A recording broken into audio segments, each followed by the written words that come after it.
So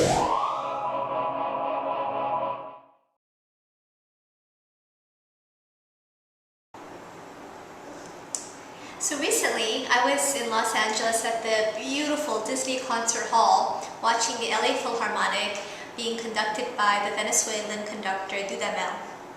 And as I was sitting there, I was reminded of all of these childhood memories of when I was young playing the piano and the violin, and those couple of years in high school that I actually got to conduct my school orchestra and Brandon High School in Florida, and also at church.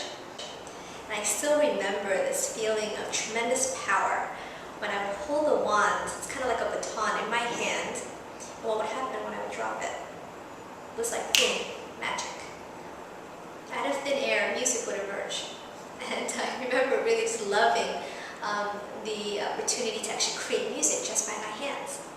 And so it really made me reflect on how similar the role of a great conductor is to that of a leader. So I want to talk about 5 components of how a great conductor is similar to a great leader. So point number 1, a great conductor knows the music and the score that he's playing. So in advance, the great conductor will have spent a lot of time studying the music, understanding the notes, the phrasing, what instruments are required. Do I need a pianist here? Do I need a flute? Do I need an oboe? What's the right combination? It's kind of like a strategy revision of a leader and really understanding the playbook. The second thing that a great conductor does is makes decisions around how to interpret the music.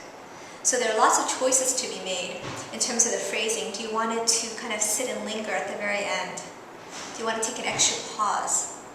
Do you want to conduct right by the book exactly and just play the notes that are on the page? Or do you want to take more creative license? And it's similar in leadership, because we have to make decisions as leaders on how we want to manage and lead our people and how we want to interpret the playbook. So the third point is that a great conductor has to lead a group of extremely talented individual musicians. Most of the time, the individual musicians are more talented at their instrument, whether it's the violin, the viola, the cello, or the oboe, than the conductor is. What our role is then is to bring out the best and maximize the potential and create the environment to do that. The fourth thing that great conductors do is it's not enough to just have a lot of individual great players, right? So what they need to do is somehow bring together this extremely talented group of individual musicians, have them be coordinated in rhythm, in sync, to be able to then perform beautiful music together. And so it's the ability to be able to leverage the best of and give them creative license while coordinating them so that they can perform together. The last point is around being able to respond to the moment, because no two performances are ever the same. You can actually spend a lot of time practicing, and with practice, you might be similar in terms of phrasing and interpretation, and practice is extremely important. But actually in the performance itself, the conductor is constantly adapting real time and reacting to what is happening in terms of the phrasing, the pausing, the specific breaks in the music. And it has to continue to conduct the song and the piece, even with things that are happening in real time, and adjust, so that he's able to create, he or she is able to create this beautiful piece. And as leaders, we're often having to adapt all the time. And so imagine what could happen if we perceived our work with the assumption that no 2 plays and performances are ever exactly the same. So we talk about, as leaders, how we're very, very similar to conductors in how we can lead and manage our teams. How can we bring out the best in each one of our individual musicians or experts? How can we bring them together in a coordinated way so that we can together create beautiful music? As you know, there are very different styles and different conductors, and there are sometimes not so great performances.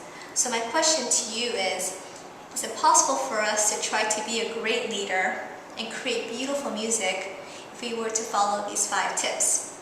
So to recap, number 1, know the score of music that you're playing. Number 2, make decisions around how you want to interpret the music.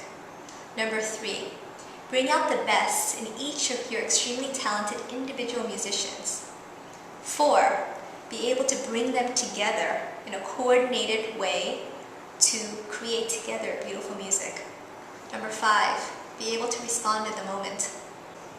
As part of the way that we at the Awaken group bring together talented musicians, I'm super excited to launch our Global Creative Collaborative, which brings together experts in architecture, design, fashion, film, leadership, consulting and coaching together to create beautiful music for our clients. It's amazing what can be created when you have a group of talented musicians in your orchestra. So my question for you today is, what type of music will you be creating?